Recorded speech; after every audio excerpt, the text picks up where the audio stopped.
The views and opinions of this broadcast do not reflect the views and opinions of Armed Media, New Productions and its affiliates. Enjoy the show.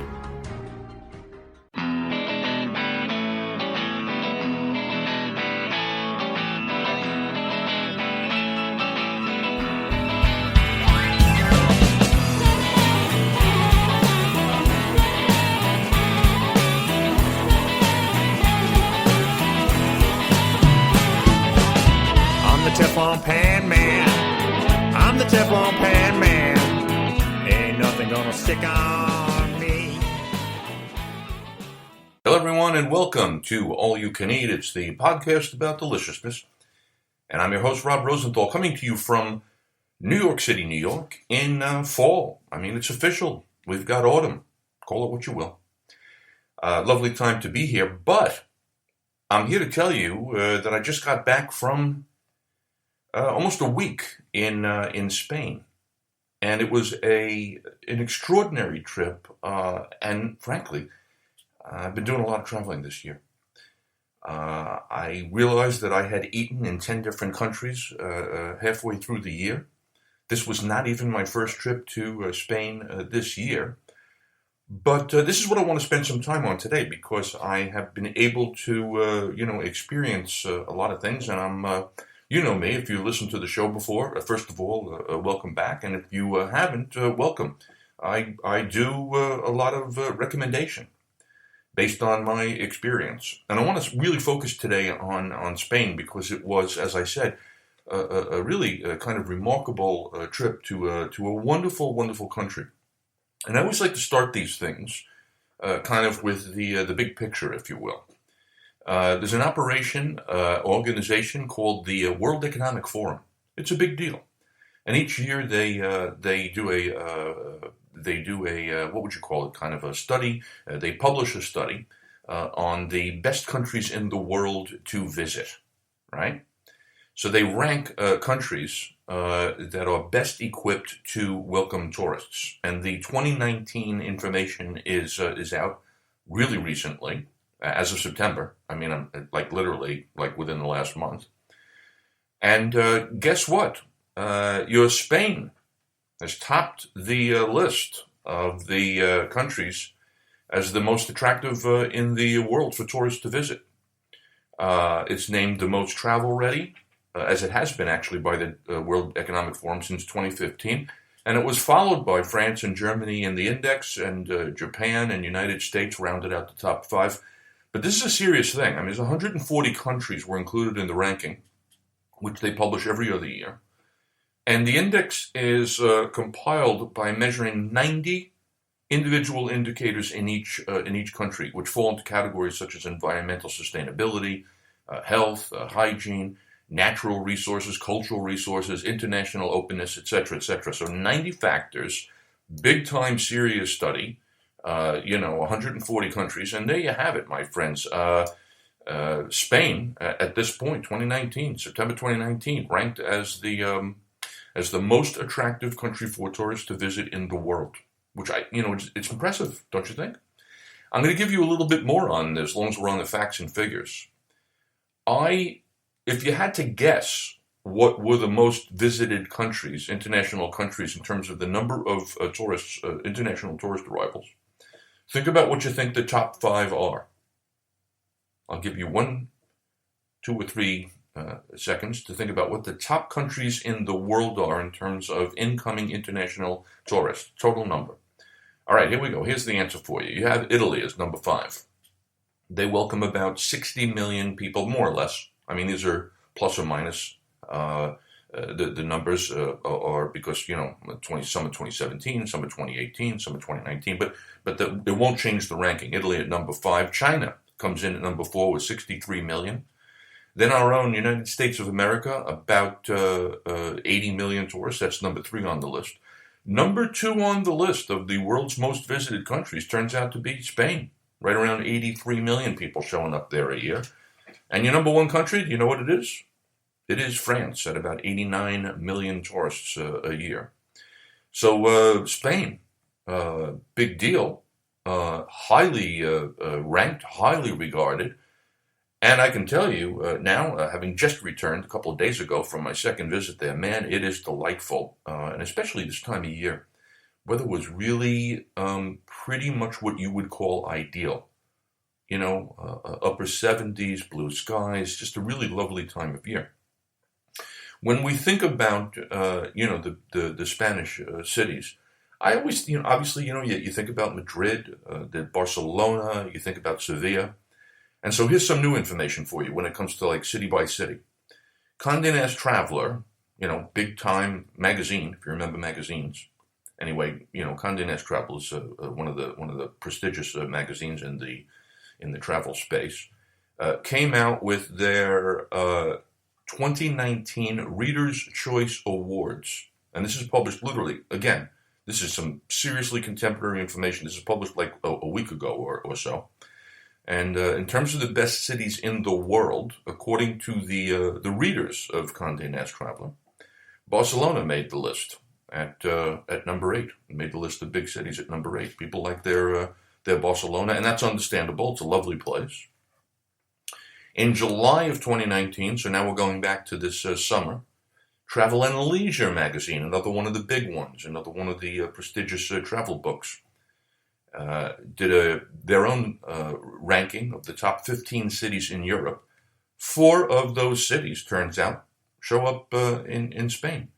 Madrid at number 12, San Sebastian at number 10, Barcelona number 4, and the great Seville, or Sevilla as they say it there, number 3 city. So you got a lot of super high ranking for Spain as a tourist destination. And in case you're interested, by the way, the number 2 and number 1 city that showed up on this travel and leisure list anyway in July was Rome at number 2 and Florence at number 1. I think of Madrid, where I was here on this trip, and Barcelona, where I've been before, and Seville, where I was earlier this year. And Madrid is a big city. It's a capital city. It's a very kind of business-oriented, financial capital. But I'll say this: it's safe. It's large. I mean, in terms of geographically, it's kind of spread out. Great art, obviously, fantastic restaurants, and frankly, and safe. You know what I mean? And great transportation. In terms of the infrastructure there, getting around. Reminded me, I think, in many ways of New York. I mean, it had some of those same characteristics. I think about Barcelona, which is sitting there on the Mediterranean, on the sea, and so it's a different vibe, man. It's a lot. It feels like a little bit more kind of party. It's a little bit more vibrant. It's close to the sea, so there's a different kind of attitude there. But again, a great food. And certainly an opportunity there to spend some time at the beach. And then you have Sevilla, which I have a particular love affair for because of those 3 cities. It strikes me as kind of the most charming, if you will. I like a city that you can walk. You know what I mean? I'm a city guy. I've always been a fan of cities. I'm happy going to cities in the United States of America, but there are some cities that are more walkable. One of the things I like about Boston, for example, is you can really walk that city, and it's on the river. I like Los Angeles, but you're not walking Los Angeles. Los Angeles is just enormous. You get in a car, but Seville, really enjoyed that one, and also kind of right alongside a river. Opportunity to grab a bike, the food, the tapas, excellent, charming, beautiful old city.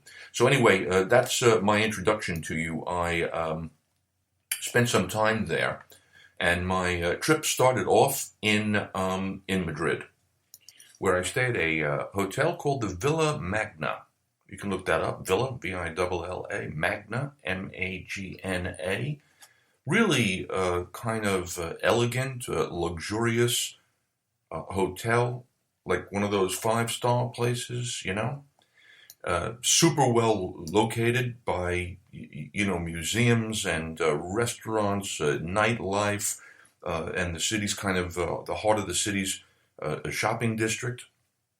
So you have all of that going. And here's the thing.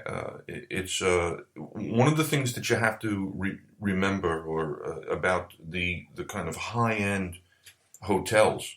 It's all the attention that is paid to detail. This is how you know the difference. I mean, no matter where you stay, there are certain things that stand out when you get to a place at this caliber, right?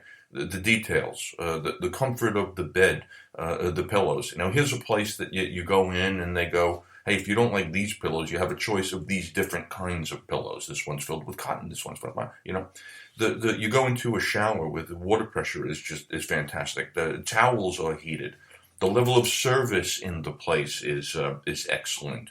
Very elegant. And here, leave your shoes out overnight. We shine them and bring them back to you. So you have all of these amenities, right? The cosmetics that they leave you in the room are first class. The breakfast that comes the following morning is just amazing. A beautiful assortment of foods. The cocktail lounge is nice. There's a patio. There's a spa. So you have all these things. Everything about this place, the Villa Magna, it's an easy recommendation. I mean, if it's in the budget, it's a no-lose proposition. Everything about it is first class and right. So that's where it started for us in Villa Magna over there.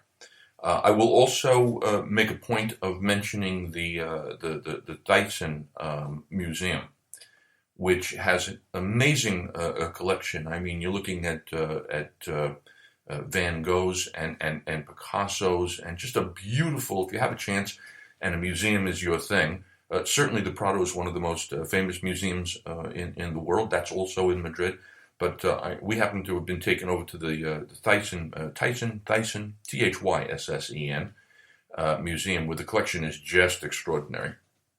And then to top things off, a dinner at a restaurant called Coque, Coque. Coque is serious. I mean, we're talking about 2 Michelin stars, right? So you're eating amazing food at a place that is just glorious to behold. You start in one room with some cocktails. They bring you down to the cave, and there's a tasting down there, the unbelievable wine cellar. Eventually, you work your way into the kitchen, and you have a few tastings of beautiful food there as well. So this is all part of kind of the show there. And then you sit down to an extraordinary multi-course meal. Let me tell you some of the things that we had over there. There was, sea nettle. I don't even know, honestly, I'm not sure what sea nettle is, but crunchy sea nettle with pig's trotters and kind of a yellow garlic sauce. There was red mullet, a fillet with a peanut romesco sauce. You had sashimi of tuna with a demi-glace of cheek and tomato. You had a lacquered suckling pig, which I don't have to tell you. I mean, I have a weakness for that. So you can take all the fancy food that you in the world that you want, and you give me a piece of suckling pig, I'm gonna be happy. And then fancy desserts, everything paired with wine. And I've said this before, by the way. I mean, a Michelin 2-star restaurant is a big deal, right? It's a big deal. It's an investment of a lot of money, of a lot of time, of a lot of effort. I mean, I'm pretty sure that they have more people working there than meals that they serve. That's the kind of thing. It's an amazing thing. And I've said this before, though. I'm a guy with a professional culinary degree, but my tastes are not fancy as much as they are, simple. I'm happy, like I said, with a piece of roast suckling pig, or a plate of pasta, or a good slice of pizza. So this is a really kind of elaborate presentation of food prepared at and served at the highest level. It's a great experience to have, even if you only have it, once a year. I mean, that's the thing. I think that every once in a while, to the extent that it is within your kind of wherewithal, it's good to get to a high-end place and see what can be done with food. I just think it's an interesting way to kind of excite your palate. And that all being said, Coque is a fantastic restaurant, not just by my perspective, but again, 2 Michelin stars makes it extraordinary in its own right, and so that's great. And now, yeah, get me a little bit more of that roast suckling pig. Happy with that. Okay, now, at this point, we're heading to wine country. This is exciting, because this is why we're here, honestly. We're heading over to wine country. We're going to go to an amazing resort that I'm going to tell you all about. And actually, we're going to have a little chat with the general manager there, because the place is not like any other place that I've been to. It's really quite amazing in its way. But we're heading to the wine country, or the Golden Mile, as they call it, there in Spain. It's about a 2-hour car drive out of Madrid. Get there faster if you want by taking one of their trains, probably 50 minutes or so. And the Golden Mile is a stretch of land that is home to a whole number of wineries in this part of Spain, a little bit south of the most famous wine region, which is Rioja. And this part of Spain here, this Golden Mile area that we're going to, well known for Tempranillo. And there's also Cabernet Sauvignon growing there, and there's also Syrah growing there. And what you have running through this part of Spain is the Duero River. And it's 557 miles long, running from Spain all the way through Portugal, ending in the town of Port. Microclimate is perfect to cultivate olives and almonds, and especially grapes. And as I said, the grape that's most cultivated here is the Tempranillo, which is also the main grape that's used in Rioja, by the way. And the other thing about Tempranillo, by the way, it's like the third most widely planted grape in the world. I mean, it's an enormous production, and 88% of those grapes are coming from Spain. And we're here to visit the rather amazing Abadía Retuerta Le Domain. I'm going to tell you all about that. Abadía Retuerta Le Domain. So this place, I don't know, I mean, just fantastic, right? So you're a couple of hours out of Madrid. You're in the wine country. You're up against the Duero River, and you show up at this little this estate. I don't know. I say little. I don't know if little is right. It's just that it is surrounded. The property is on about 1,600 acres of land, 500 of which are planted, for grapes. Because it is not only a resort hotel, it's also a winery. But here's the thing. It's in an old abbey. And when I say old, I mean you're in a 12th century building. This was built by monks about 900 years ago. So it's this historic kind of cultural heritage site that was made into a resort hotel. And the thing that's kind of amazing about it, other than all of that, I mean, right, you got this unbelievable building. You've got 1,600 acres of beautiful land in a just a fantastic setting. Is that they only started growing the grapes here about 30 years ago, and they only really turned it into this resort, I want to say 7 or so years ago. I'll check on the facts. We'll have a conversation in a few minutes with the general manager, Enrique.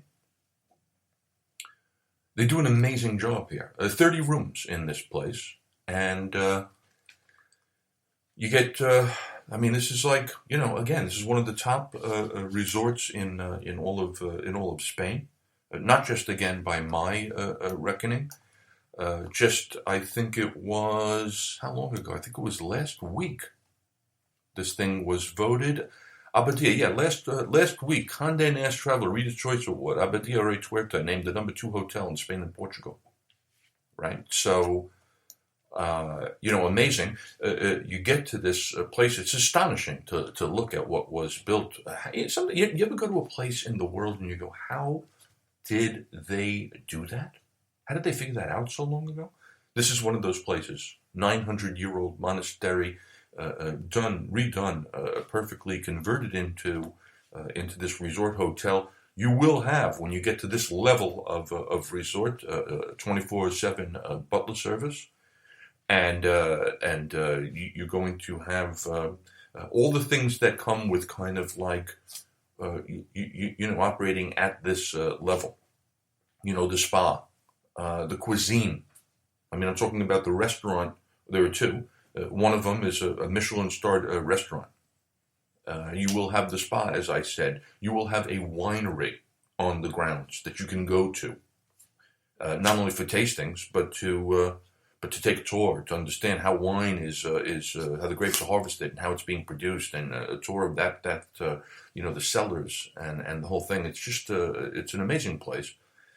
Included in that, by the way, in the cuisine, in the wine, in this unbelievable old building, is that they offer up a series of experiences. Whether you want to go for horseback riding, or biking around the property, or hot air ballooning, or looking through a telescope at midnight to see the rings of Saturn, which is something that I did. Really a superb hotel resort, any way that you look at it. And so I was blown away. And here's the thing: I've been to, like I said, I've been to a lot of places, not only in my lifetime but in this year alone. And what makes it extraordinary is that combination of things. We can all go to a winery. We can all go to a lovely resort hotel.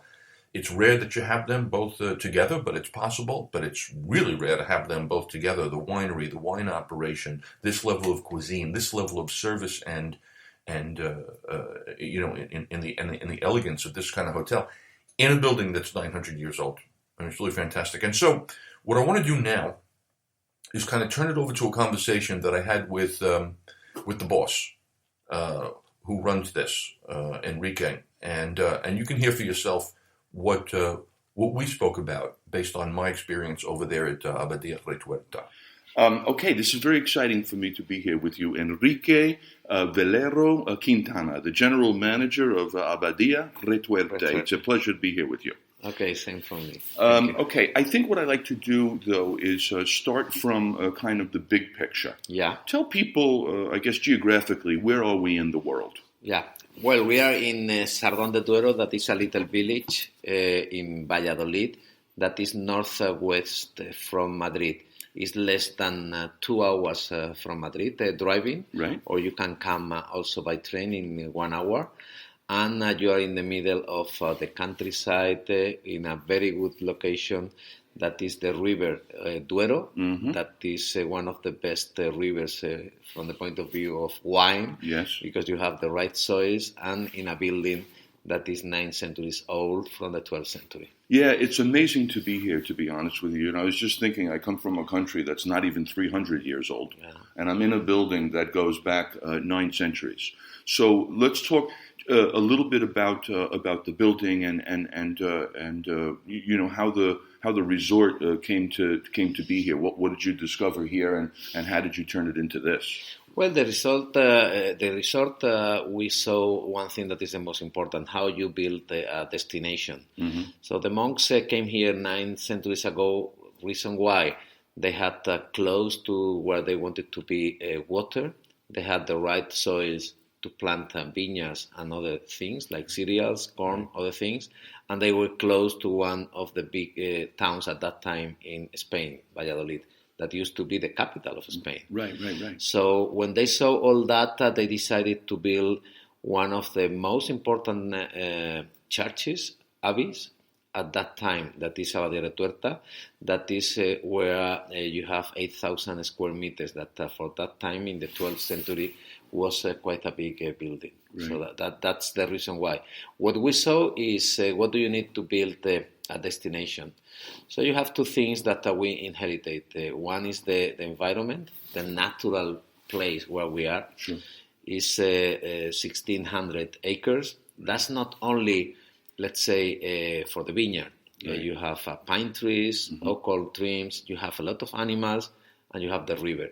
So that makes a very special place to enjoy. Just walking, just riding bicycles, horseback riding. And the second thing was that we have inherited is the building. Right. So with these two things, the building and the environment, we needed one more thing, just to have the best place in Spain.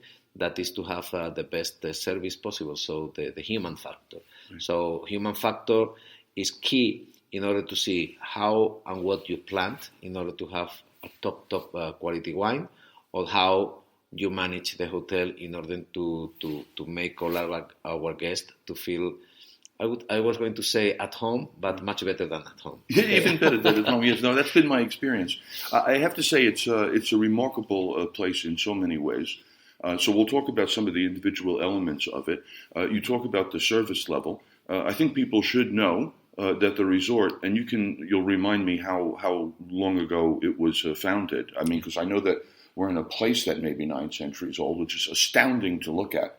I mean, I'm in a room here with the ceilings that go 30 feet in the air and arches. It's a beautiful architectural design, and the grounds are spectacular. How many years ago was it that you started the operation here? We started with the winery 30 years ago, Right.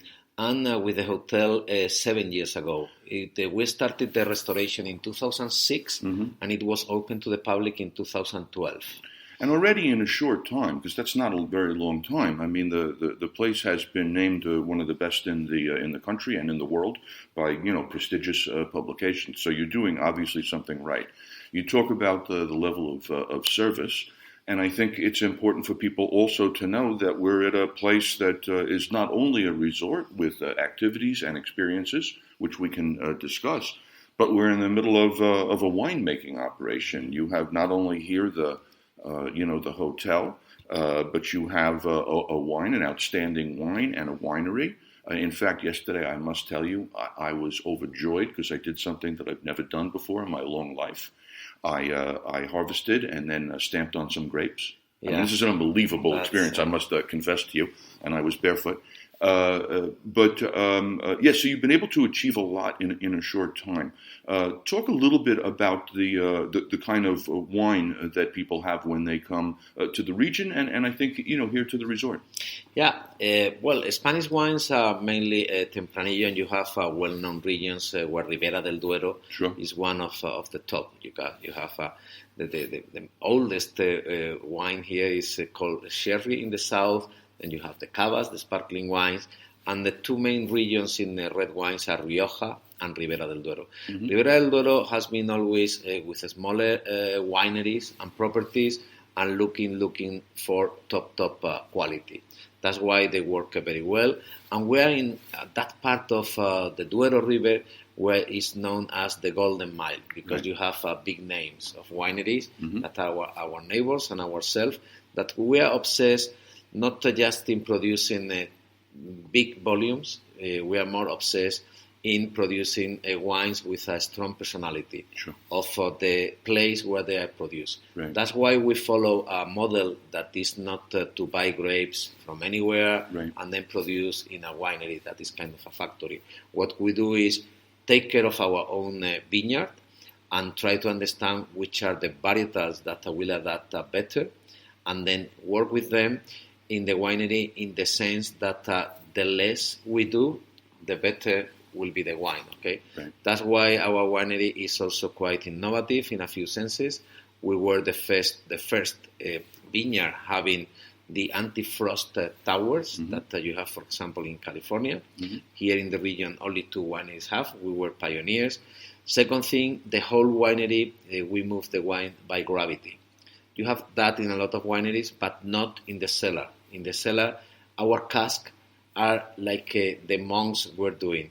We have 2 holes, one to fill the cask and one to empty the cask. That gives a lot of work, obviously, but also the final product has this silkiness, elegance in the mouth that we have not, let's say, pumped the wines, we have not manipulated in any sense. At the end of the day, Abadía Retuerta is what we call a terruño, is the Spanish word, or terroir in French, where we try to understand the place, the plot of land where those grapes were growing. No? And that's as simple as trying to have a blend that at the end of the day, in Abadía Retuerta, we don't talk about price or price relationship. We talk about enjoyment relationship with what you are getting. So our obsession is that you want to have a second glass of Abadía Retuerta, and when you leave the table, if it's a table of 2 or 3 people, the bottle is empty. Yes. Well, I tell you, that's certainly been my experience. I think if you look at the country that I come from, people recognize that there's some nice American wine, there's some good, good French, obviously, and Italian. I think Spanish is kind of like the next wave, if you know what I mean. It's not that people aren't familiar with it, but to the extent that they are, there's a lot of Rioja, or more Rioja. But Tempranillo is a beautiful grape, and not to be too technical about it, but you learn a little bit about when I spoke to the winemaker yesterday about structure and all that. But the thing that I find kind of fascinating is Tempranillo makes a red wine. And yet, I have to confess that I had some of your Sauvignon Blanc, I had some of your white wines, and I thought, those are really, really great with food. Yeah.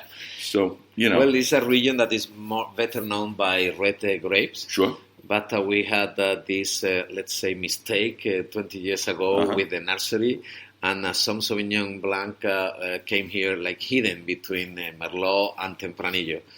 Well, that mistake made us to have curiosity and see, okay, we have to make 1-2 barrels, let's try to do something different. And it ended up in one of our best-known wines, right. That is a Sauvignon Blanc blended with other local white varietals, and the result so far is really great. So we have a lot of supporters of this great wine because it's a white wine with volume, very, very good acidity, right. That is aging extraordinarily well. Right. So that is what, that is life, no? Yes, it is life. Happy mistakes. They happen, you run with them. Yeah, no, it's great. It was great. Well, let's talk a little bit about the cuisine, the culinary program. Your restaurant here again, extraordinary food, Michelin starred. Or at least that restaurant, and then you have another one as well where we had just an outstanding lunch yesterday. Talk a little bit about the food here. Yeah, the food. When you want to create a resort like this or a destination place, right. You need to have quite a few elements. What we always thought is first in who is going to be our guest. Why somebody sat down in the States, watching TV, reading a magazine, talking to his friends or her friends, will come to a place called Spain, and in 2 hours from Madrid to this monastery that is a hotel. So gastronomy and wine are key hooks to motivate that decision. When you're talking about gastronomy, I'm always traveling. I love, in my professional and in my personal life, you're looking for typical things of the country. You don't want to have the same you have every day at home. Right. So the food was critical, and from the very beginning we had a very good advisor, Antonio Aduriz, that has been number 3 and number 2 in the 50 best. He has 2 Michelin stars. And the reason we had him was not just to tell us what to do, is to understand the location, the place, and what type of food. And we decided that must be product-oriented. So now with Marc Segarra, our chef, he made us, he took a lot of decisions in the way you have a food that belongs to this place. Sure. That is important because you are in this very old building that is totally refurbished. So that conditions what you are going to have. The second thing is the local product, farm to table. He pushed us to build and to have from scratch an organic garden, because he always said that we can buy everything, but if I have a garden that will develop my creativity, I can experiment with big zucchinis, as you saw, for example, or different cucumbers, or 8 types of tomatoes, or these peppers, or whatever. No? So at the end of the day, we want people to really enjoy the food, and then it is the presentation, how you present to the consumer. And there is where you have the difference between the 2 restaurants. One is more informal, where you can have the typical tapas, or you can share different portions between 3-4 people in order to taste in one meal 5-6 different things with different wines. And then in the refectorium, that is the Michelin star restaurant, you need to have a blend of this product, how you present, the environment, and the service. And that's why we got in 1 year the first Michelin star, and we have maintained for the last 6 years. Yeah, it's very impressive, and the meal was very impressive, and in addition to all the characteristics you mentioned, the level of creativity as well. Yeah. I mean, I literally remember having a Bloody Mary in the form of a small kind of almost frozen meringue. Yeah. A very fascinating food. But I have to say also, as someone who, eats for a living, the fact that you have the two places is meaningful, right? Because, I mean, yesterday, to your point, I'm sampling like 8 or 9 or 10 different small plates of food, but I mean, just great eating, just lovely eating without it having to be, too fancy. A Caesar salad done well with some, boneless fried chicken pieces, great. A steak tartare, which, I always love. So really great work on the food as well. Now, I think we should go to the third element of the experience here, which is the experience, right? Because not only can you come here and stay in a beautiful kind of historic old abbey and have fantastic wine and delicious food, but last night at around midnight, I recall looking through a super high power telescope at the rings of Saturn. So talk a little bit, Enrique, about tell people about the experiences they can have here at Abadia. Yeah, experience is everything in life, okay? So I always say, if I ask somebody, have you been in Abadia La Tuerta? And he or she answers me, well, describe me, I don't remember. I quickly say, you haven't been. Have not been, right, exactly. Okay? You would remember. Yeah, you will remember always. Yeah, exactly. Why will you remember? We have all these two elements, but the third is the most important, is we need to think why somebody is going to be here 3-4 nights, and it's like time stops. So we are experts in creating a lot of experiences, not only with the wine and the gastronomy, is how you use your time here. So, for example, last night with this very good telescope, we could see a lot of things. Right. To do that, we take professionals of the telescope, not of the hospitality, Sure. to explain. So, to enjoy a glass of wine at 11 o'clock in the evening, look into Saturn, is a great experience. We can do a lot of things, like a flying balloon, like horseback riding, like bicycles, like bird watching, like obviously a personalized harvest, or how to make bread with the chef, or experiences in the spa, or yoga, mindfulness.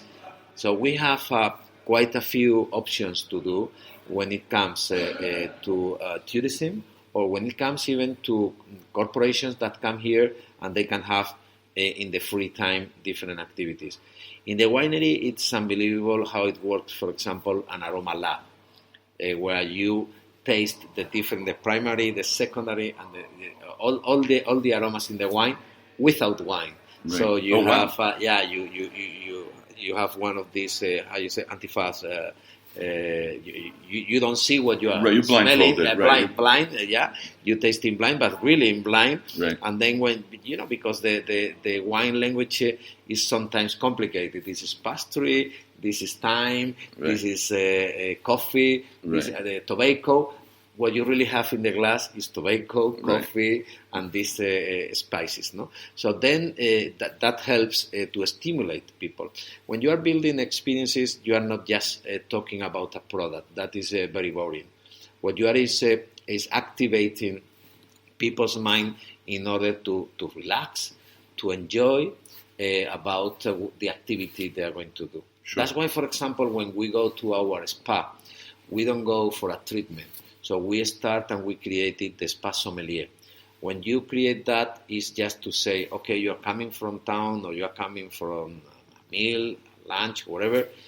I need like 4 or 5 minutes with you just to disconnect, and then you are immersed in the treatment.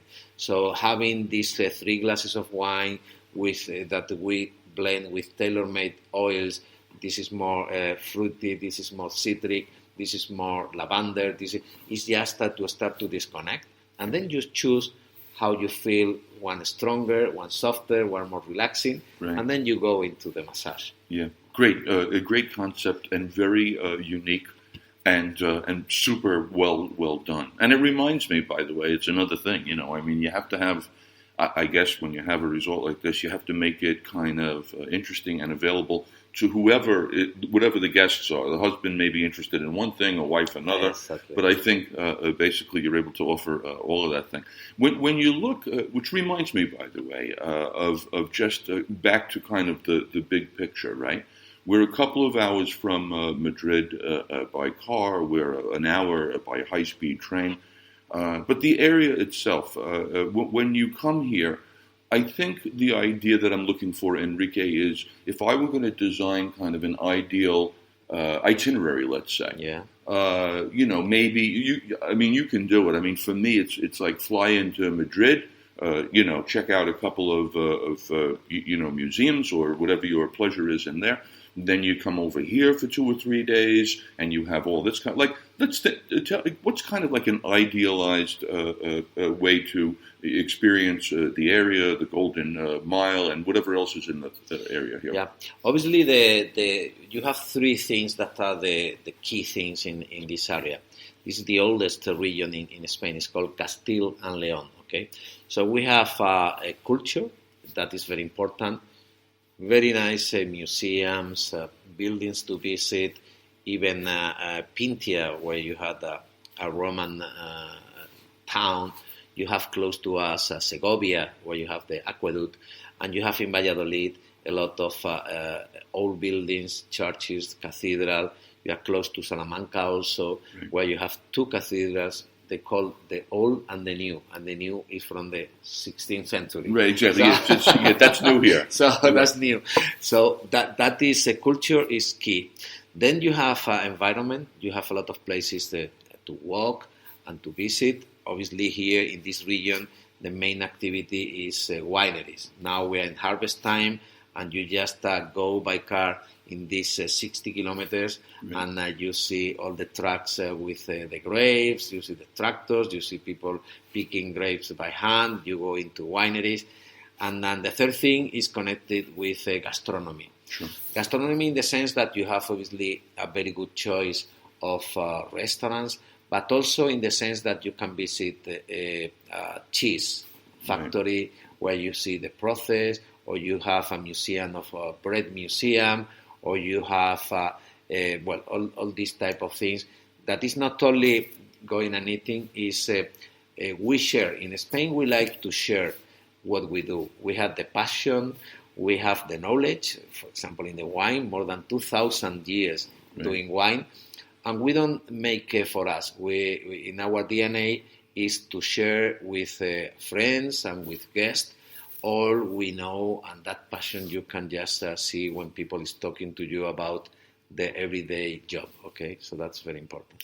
Yeah, it's great. I'm with you, and my experience has been extraordinary. I feel like, in spite of the fact that you have high-speed internet, I did not turn on a television, and I got on one of the bikes here and floated around the property, and it does. You're transported to another place that's way more relaxing, or as my people like to say, chill. Just great, all around great. I mean, that's really a sense of what I wanted to get from you. I would say, even though it shows that I have a bias, that congratulations, because the place is kind of amazing, really. Yeah. In terms of what makes it unique, it's not only that you have kind of like world-class gastronomy and you have amazing wine, but you happen to be in a place which dates back 900 years, and you don't get that everywhere. The combination of kind of history with all those other elements. So, anything else that you feel like adding, feel free. No, thank you very much, and you captured the essence of this place. I will add the feeling, because now we're talking, so it's like time stops here. Yeah. And in these days, that's, as you said, we are always connected with internet, with Wi-Fi, with all the news that we hear every day, television, and all these things. To be in a place where you can stop for 2 or 3 or 4 days, right, and enjoy about simple things, but in a way that they are very engaging, in the sense that time stops, you enjoy culture, you are in a sustainable place, you are in an environment that helps. The music you hear is the birds, Yes. the noise of the river, of the water, and then with a weather that in Spain we have more sun hours than everywhere in a way that you can enjoy the stars, all these things. 3-4 days is like 1 month in your life. Yeah, and by the way, I mean, just from a professional perspective, culinary tourism, I mean, I think what's driving consumers, at least where I am in America, is food oftentimes turns out to be one of the most important factors, if not the most important. Obviously, wine, especially for people that are interested in it, is going to be a draw. And furthermore, people are looking for experiences in their travel. And I think, fourthly, people take, for whatever it's worth, shorter breaks. So 3 or 4 days here essentially buys you all of those things. So once again, this is like an easy recommendation for me because it's not only on trend, it's extraordinary. So thank you for taking the time. I appreciate it. And thanks for, taking me around here. It's been great. Thank you very much. Good. So that's my conversation with Enrique Valero Quintana, the general manager over at Abadía Retuerta, the Domain. And I find him very impressive. It's not a surprise because the resort, the winery, the entire place is really super impressive and really very easy to recommend for all the reasons that he and I discussed. I will say that I was super lucky, timing-wise. We were there, in, I guess, late September. No, early October. And it happened to have been harvest time. So, I mean, if you can go any time, to go when they're actually harvesting the grapes, to see them being collected, processed, turned into, wine is fascinating, to say nothing of actually being involved in that in any small way, like, stamping on grapes, which I did. I mean, it's just, the whole thing was just great. And another thing, too, by the way, is the idea just of Spain in general, because tapas, small plates, are so common. You end up eating, so much, so many different varieties of food. Obviously, because rather than having one giant plate of something, which I'll get to in a second, because I ended up in the city of Segovia, where I had one plate of something that was beyond amazing. But just in general, I mean, tapas are great in terms of being able to explore a full range of foods. So harvest time if you can, and tapas in that Spain at the very impressive Abadía Retuerta, Le Domain. Now, from your base here at the Domain, you are in a position to make a series of some side trips. We happen to have gone, I want to say 15 minutes away, to the city of Valladolid, which hundreds and hundreds of years ago, and I think Enrique mentioned it, was actually the capital of Spain. I mean, a long, long time ago. Not a big city, maybe the 15th largest in Spain in terms of population, but old. And certainly worth taking a look at if you go for old churches and old architecture. But I found that the city really came alive at night, right around 7 o'clock, when people came out for their kind of 7 o'clock cocktail, and they start thinking about dinner, which frankly they're not going to eat until maybe 10. I mean, you show up at a restaurant in Spain at like 8 o'clock, nobody's there. These people really do show up late, and they'll show up late 10 o'clock with a kid in a in a stroller. They live a good life. The town of Valladolid, this capital, we ate in a restaurant called Villa Paramesa, specializing in tapas. In a city, incidentally, that is pretty famous for tapas. Like, they literally have tapas festivals. And Villa Paramesa, if you end up here, has won for a number of their tapas dishes, which are not traditional. I mean, this is just an amazing assortment of things, but highly, highly creative tapas. I mean, the one I can kind of recall was they called Three Little Pigs, in which kind of roast pig had been chopped up and served with three different sauces in a very crunchy thing. The shell was fantastic. Villa Paramesa in Valladolid for super inventive tapas. Here's another side trip you could make. There's wineries in the area. Some are open for you to visit, and certainly worth doing if you appreciate going to a winery, watching how it's made, tasting the various products. Excellent. I will say this, that there is wine in that part of the world, and let me see if I can find it. Yes, the vineyard is Vega Sicilia. Now it's more of a cultish kind of wine. I mean, they're doing bottles of wine that'll run you, I think, in the neighborhood of $300. I mean, it's some serious grapes. But I was fortunate enough to taste from Vega Sicilia one of their dessert wines, Oremus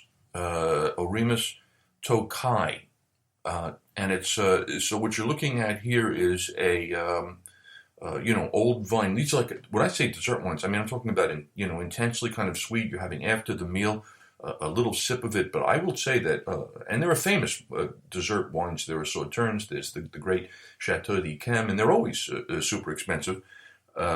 As is this, but I will say that my taste buds, when I tasted this Oremus, it's called ASZU because the Tokai is, I believe, it's a Hungarian variety. But wow, I think it was the best dessert wine that I've ever tasted. It was amazing. Hard to come by. I mean, I think I tasted, what am I looking at, 2008. This thing may run you, if you can find it, $80 a bottle. But Vega Sicilia, and some of their stuff, as I said, is it's running in the $300 range. This is extraordinary wine, part of that area. And I will also point out another side trip is to the fabulous city on the way back to Madrid. So this is going to be on your way back if you happen to be going towards Madrid. I suppose you could do it the other way around and stop at the city of Segovia. And the city of Segovia is known, first of all, for the aqueduct that was built by the Romans going back a couple of thousand years. It is, when you see it, a miracle. It's one of those things that I think I had mentioned earlier that you look at it and you go, how is it possible that 2,000 years ago they figured out how to construct this thing using granite and not an iota of concrete or mortar at any point, and the point of the aqueduct was to transport water, in this case 10 or 11 miles from its source into the town of Segovia. An incredible structure to see. The aqueduct started being built in the year 98. The Roman Emperor Trajan. Anyway, forget about history because I'm going to tell you about the food. I mean, there's a restaurant that sits right underneath, essentially, the aqueduct. You're literally looking at the aqueduct itself, and it runs about a half a mile long, and it's just, it's miraculous. But so was what they served at the Maison de Candido. Here's the deal. This restaurant has been there since 1786. Now, they've had a couple of hundred, well, is it more now, right? So about 230 years. And they've had 230 years to get it right. I think now we're on like many, many generations of the family that took over this site. 1786, and what it's known for, aside from just some excellent Spanish food, but particularly the roast baby piglet. Now, all I can say is, because even thinking about it, my mouth is watering. They specialize in in a baby pig that comes served in its entirety. And the pig has been roasting for a very long time, long enough so that the meat of the pig, the pork if you will, maintains its succulence, but at the same time the skin is crispy. And the guy whose place it is, the owner, your maitre d' and entertainer, comes out and does a whole ceremony where he cuts the pig, the entire little baby roast suckling pig. He cuts into 8 or 10 different portions using a plate. Like literally, the thing is so soft that it gets cut with a plate. And you get to see that show. It's fabulous and fun and different and interesting and exciting, but not as exciting and interesting as the pig itself. I want to tell you something, man. I'm telling you, and this is no bull. I've had plenty of pork in my lifetime. I've had plenty of roast pork. I probably had plenty of roast suckling pig from different countries in different varieties, prepared in many different ways. This was as good as any that I've had. I mean, this is one of those places that's worth the side trip. I mentioned Segovia to people, and they go, "Oh, did you go to?" Yes, I did. I did. I took a couple of lovely pictures of the World Heritage Site aqueduct. Amazing. And so was the pig at Maison de Candido. Wow. Wowie kazowie. So let's review today's program, starting with the fabulosity that is Spain, one of the great tourist destinations in the world. The city of Madrid, lovely. The hotel, Villa Magna, excellent. The 2 Michelin star restaurant, Coque. And then the trip to Abadia Retuerta for the spectacular architecture of a 900-year-old abbey, the awesome food, also with the Michelin star, the beautiful winery making delicious wines, a couple of side trips, including amazing tapas in the town of Valladolid, and remarkable, incredible, breathtaking, awesome roast suckling pig in Segovia. So there you have it. And a lovely conversation with the great general manager over at Abadia, Enrique. An easy recommendation all around, my friends. Spain, the hotel, the resort, the winery, the food. If you get lucky, you'll get there. And it's just great. A pleasure always to be with you, back with you next Wednesday night at 8 o'clock Eastern Standard Time for All You Can Eat. This was, incidentally, episode number 66. Back next week with episode 67. More interviews with some interesting people, including Jesse Bon Jovi. Yeah, John Bon Jovi's son. And I had a nice talk, as I did also, speaking of Spanish cuisine, with the great chef of El Bulli fame, Ferran Adrià, and also the world's most famous food scientist and author and highly regarded expert on the subject of food and cooking, Harold McGee.